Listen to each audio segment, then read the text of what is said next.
اللهم صل وسلم وبارك على سيدنا محمد وعلى آله وصحبه وسلم.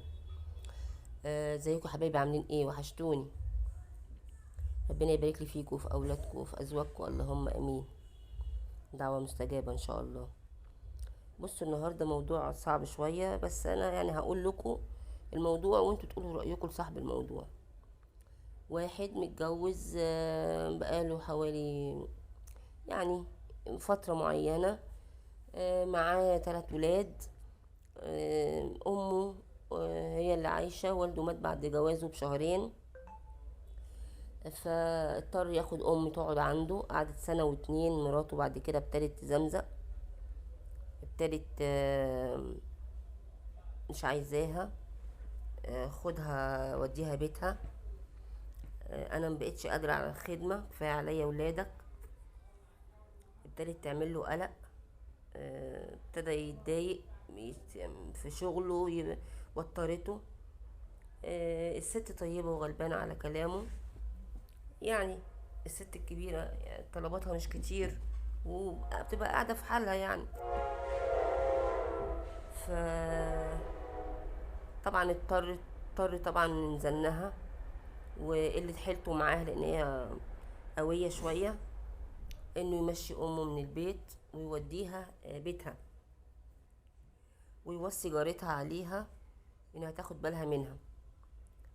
ست كبيرة برضو وقاعدة لوحدها، فقعدت معاها وبقت تخدمها، وتقوم على خدمتها يعني من كل الجوانب. وما اشتكتش الست، وتمام ماشية عايشة معاه. شوية وقال لها هجيب امي، قالت له لو جبتها همشي من البيت، انا هاخد عيالي وامشي، وهاتها هي هنا تقعد معاه انت. فعياله بالنسبة له خط احمر يعني، بغض النظر عنها هي. وهي ايدها قوية في المشي، مش فاهمة ايه فكرتها يعني، مش فارق معاها يعني. ف قلقان عشان عياله، محتار ما بين عياله وما بين امه، فود امه والست بتخدمها. ف في يوم من الايام، فالمهم هو بقى عمال يروح لها اسبوع، شويه بقى كل اسبوعين، شويه بقى كل 3، شويه بقى كل شهر. فين يا ابني؟ ما بتجيش ليه؟ قال لها يا امي الشغل والوقت وبتاع وغصب عني، ما تزعليش مني. الهانم بتخليه هناك وتكلمه، بيبعد عن امه طبعا، ما بيسمعهاش. الحق الولد سخن، الحق البنت عيانه، تعالى نودي فلان للدكتور. كل مره بطلب. فضلت لما هدته وقعدته ما بقاش يروح لها. الام من الحزن عيت. في يوم من الايام جارتهم قالت له تعالى يا ابني الحق امك، وقعت على الارض. انا مش قادره اشيلها ومش قادره اقول لحد تعالى، انا قاعده مكاني وهنيمها على رجلي لحد ما انت تيجي تشوف لنا صرف. الست بتبكي وحزينه وزعلانه طبعا. بعد ابنها عنها عمل لها مشكله، فراح يجري على هناك. مالك يا امي؟ في ايه يا امي؟ ما بتردش وبتبكي. فراح اتصل بالاسعاف، جم خدوها ودوها على المستشفى. خير يا دكتور؟ قال له والدتك جالها، بعيد عن السامعين وبعيد عن بناتي واخواتي، جالها جلطه. حد زعلها؟ قال له مفيش حد زعلها يا دكتور، على دماغنا من فوق. قال له طب والدتك زعلت زعلة جامدة؟ جالها بعيد عن السامعين. ف والدته دلوقتي في المستشفى، وهو مش عارف لما تطلع هتروح فين. اوديها، اقول مراتي مخيراني بينها وبين مراتي، اروح اقعد معاها، هجيبها تقعد معايا، تقول له هسيب لك البيت وامشي، ما تجيش هنا تاني. انا ما بقتش حملها، طلباتها كتير وخدمتها كتير، ودلوقتي بقى اكتر من الاول. انت عايزه اللي يشيلها ويحطها ويدخلها الحمام ويحميها وانا مش هقدر اعمل ده دلوقتي، كفايه عليا كده. انا استحملتها 2 سنين. طب ما يعني انا ماليش اخوات تروح عندهم، هوديها فين؟ قلت له ماليش دعوه. طبعا ابتدى شغله بقى يهمل في شغله ويهمل في نفسه، ابتدى يبان عليه رايح دماغه مقلوبه وجاي دماغه مقلوبه، مش عارف يعمل ايه، محتار ما بين امه ومراته. هو مش مراته بقى، هو محتار ما بين امه وعياله، ان هم عياله طبعا خط احمر بالنسبه له، ما يقدرش يبعد عنهم. يا دكتور والدتي هتخرج امتى؟ قال له قريب ان شاء الله، بس هي تفضل تعبانه يعني، خلاص ما فيش حل غير كده. فانا بقول له يا ابني خدها على عندك، ده رايي الشخصي، خدها على عندك يا ابني، وما تضمنش هتعيش قد ايه، يمكن تعيش كام يوم ولا كام شهر، وتبقى انت عملت اللي عليك. بدل ما النهارده انت تسيبها، بكره ولادك يسيبوك، ومراتك ليها يوم، ويوم شديد جدا، ومن ولادها، وهيعملوا فيها اكتر من كده. وان كانوا ولادك كبار وشايفين، حد يروح يقعد مثلا، يقعد معاها لو هي مش هتقعد معاك، حد انت تسيب بيتك وتروح تقعد معاها.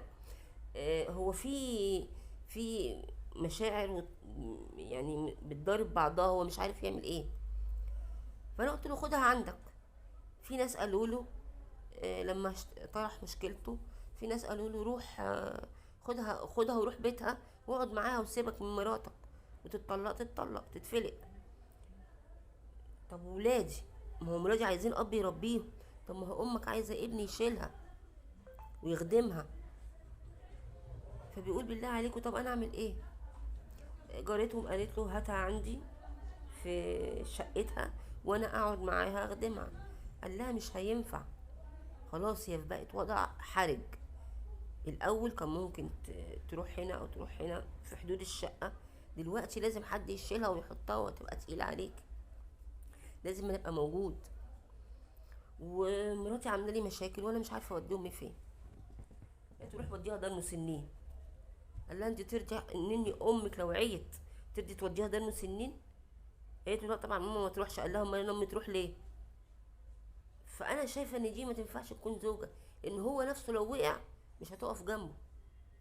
ما دامت هي قويه وقادره كده وجامده، يبقى هي حتى هو شخصيا لو وقع هي مش هتقف له، مش تاخد بالها منه. حط امها فوق لامه ند، لا امك اولى، امك ابدا، لازم تاخد بالك منها ولازم تروح لها وتقعد معاها، متقدرش تسيبها لجارتها.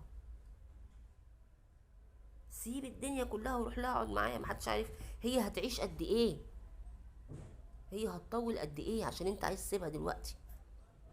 فيا ابني روح شوف امك وسيبك منها، هي جامده وشديده، واضح انها مسيطره عليك. روح شوف والدتك محتاجه ايه، عايزه ايه، عايزه حد يدخلها الحمام، عايزه حد ياكلها، عايزه حد يعمل لها اكل، حد يشربها، هي جارتها معاها وانت بتروح وتيجي عليها، تروح شغلك وتروح عليها. وبيتك يبقى روحوا خميس وجمعه وتقعد مع جارتها الفتره دي، لا حد هتحميها ولا هتشيلها ولا تحطها، هما شويه الاكل اللي هتعملهم لها. فانا مش عارفه بصراحه، انا رايي انا متلخبط، يعني انا رايي الشخصي متلخبطه. يسيب دي ويروح لامه، ولا يودي امه تقول له وديها دار مسنين؟ هل اودي ام دار مسنين واجيب لها حد يخدمها وادفع لها فلوس؟ دي تموت. اذا كانت هي زعلت منك عشان ما بتسالش عليها وسايبها لجارتها، وجالها حاجه صعبه زي دي، عيا صعب زي ده، طب ما هي تعمل ايه؟ الحل ايه؟ انت كده هتدمرها وتموتها خالص. فقولوا له بقى، يعني هو محتار مش عارف يعمل ايه. اللي ليه رأي مفيد يقوله له وهو يشوفه. قال اللي هيحكموا بيه الناس انا هعمل بيه. انا تايه ولوحدي ومش عارف اعمل ايه، لا انا قادر على مراتي ولا انا قادر اروح لامي وولادي رابطني. انا عارف ان الكل هيقول عليا اني وحش واني مش كويس، وان انا قصرت مع امي، لكن والله غصب عني هي الدنيا ماشيه متلخبطه معايا، لا انا قادر على مراتي ولا قادر ابقى مع امي. فقولوا له يا جماعه رايكم ايه. والموضوع يعني صعب شويه، ربنا يعينه على اللي هو فيه ويقدره على الصواب. انتوا بقى يا جماعه قولوا لي بقى انتوا في التعليقات، يفضل مع امه ولا يرجع بيته ولا يوديها دار مسنين، ولا يسيب مراته وعياله ويطلقها ويروح يقعد مع عمه؟ رأيكم مهم جدا ويهمني ويهم صاحب الشكوى. ان شاء الله هنستنى نسمع آرائكم ونسمع رأيكم، واقول لكم ايه، السلام عليكم ورحمة الله وبركاته.